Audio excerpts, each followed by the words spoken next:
Assalamualaikum warahmatullahi wabarakatuh. Izin kepada Ibu Maya Ayu Komalasari MPD. Saya Abdullah Pramana. Saya ingin menyampaikan makalah Hakikat Pendidikan Kewarganegaraan. Langsung saja ke pembahasan. Yang pertama, pengertian pendidikan kewarganegaraan. Pendidikan kewarganegaraan, civic education atau civics, memiliki banyak pengertian dan istilah. Yang pertama dari Muhammad Numan Sumantri merumuskan pengertian civics sebagai ilmu kewarganegaraan yang membicarakan hubungan manusia dengan manusia dalam perkumpulan-perkumpulan yang terorganisasi, sosial, ekonomi, politik, individu dengan negara. Jauh sebelum itu, Edmondson menyatakan bahwa makna civics selalu mendefinisikan sebagai sebuah studi tentang pemerintahan dan kewarganegaraan yang terkait dengan kewajiban, hak, dan hak-hak istimewa negara. Selanjutnya dari Zamroni berpendapat bahwa pendidikan kewarganegaraan adalah pendidikan demokrasi yang bertujuan untuk mempersiapkan warga masyarakat berpikir kritis dan bertindak demokratis. Melalui aktivitas menanamkan kesadaran kepada generasi baru, kesadaran bahwa demokrasi adalah bentuk kehidupan masyarakat yang menjamin hak-hak warga masyarakat demokrasi. Yang kedua, hakikat pendidikan kewarganegaraan.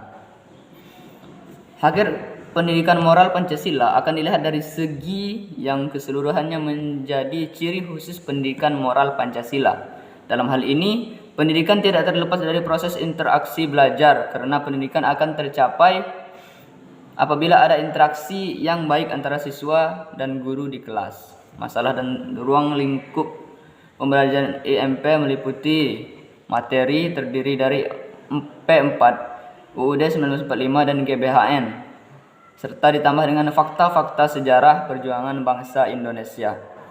2. Metodologi dari sarana penajian PMP. Yang ketiga, cara-cara melakukan evaluasi terhadap PMP.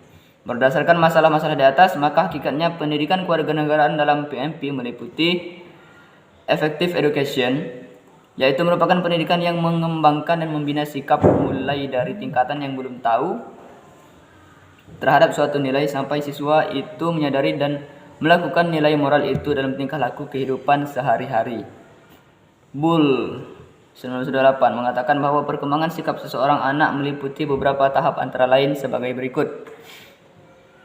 Yang pertama, anomous. Pada tahap ini sikap anak tidak tahu terhadap sesuatu yang dianggap baik dan buruk. Ia melakukan sesuatu hanya atas dasar dorongan naluri semata. Yang kedua, heteronomous. Pada tahap ini anak sudah mempunyai sikap tertentu tetapi masih gunglon. Artinya masih bersikap ikut serta, ikut-ikutan. Belum mempunyai pendapat yang mandiri. Anak melakukan suatu kegiatan hanya karena senang, mengikuti apa yang dia lakukan orang lain yang ada di sekelilingnya. Selanjutnya, sosionomous. Pada tahap ini seorang anak atau siswa melakukan sesuatu karena kesadaran dan keyakinan dirinya bahwa sesuatu itu perlu dan baik untuk dilakukan sebagai pola hidupnya. Pada tahap ini seorang anak sudah sadar betul apa yang boleh dan apa yang tidak boleh dilakukannya. Artinya anak sudah punya pendidikan sendiri. Autonomous. Pada tahap ini seorang anak atau siswa sudah mencapai tingkat kedewasaan, sehingga ia melakukan sesuatu itu sudah melalui proses pemikiran yang matang dan sadar sebab akibat dari perbuatan yang dilakukannya itu. Selanjutnya, tujuan pendidikan kewarganegaraan. Pendidikan kewarganegaraan pada dasarnya adalah menjadikan warga negara Indonesia yang cerdas, bermartabat, dan aktif dalam kehidupan berbangsa dan bernegara. Pendidikan kewarganegaraan bertujuan membentuk kecakapan partisipatif yang bermutu dan bertanggung jawab, menjadikan warga yang baik dan demokratis, menghasilkan mahasiswa yang berpikir komprehensif, analisis, dan kritis, mengembangkan kultur demokrasi, membentuk mahasiswa menjadi good and responsible citizen. Selanjutnya, fungsi pendidikan kewarganegaraan. Yang pertama, membina, mengembangkan, dan melestarikan konsep nilai moral dan norma Pancasila secara dinamik dan bertanggung jawab. Yang kedua, membina dan mengembangkan jati diri manusia Indonesia seutuhnya, khususnya guru PPKN profesional yang berkepribadian Pancasila dan melek politik, yang mampu menjadi insan teladan dan narasumber dalam kehidupan bermasyarakat, berbangsa, dan bernegara. Yang ketiga, memuat acuan pokok pola pembinaan dan pengembangan norm, program dan pengajaran pendidikan Pancasila dan kewarganegaraan, serta ketatanegaraan dan hukum persekolahan di samping acuan pokok formal lainnya. Yang keempat, membina perbekalan pengetahuan dan keterampilan okupasional selaku guru PPKN dan tata negara RI pada persekolahan. Itu dia tadi presentasi dari saya. Selanjutnya kesimpulan. Pendidikan kewarganegaraan adalah sebagai salah satu mata pelajaran yang tidak bisa berdiri sendiri, tetapi perlu dibantu oleh mata pelajaran lain. Salah satunya adalah pendidikan IPS.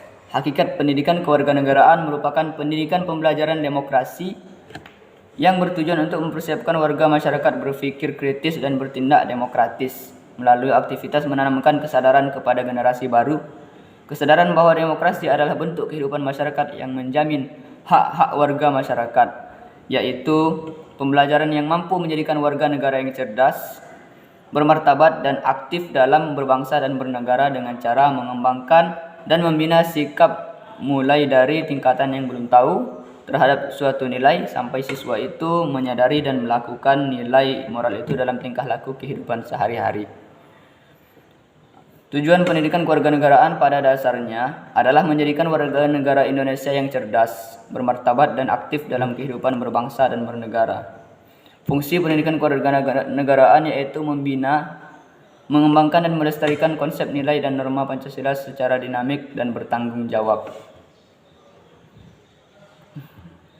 Baik, itulah tadi presentasi dari saya serta kesimpulannya.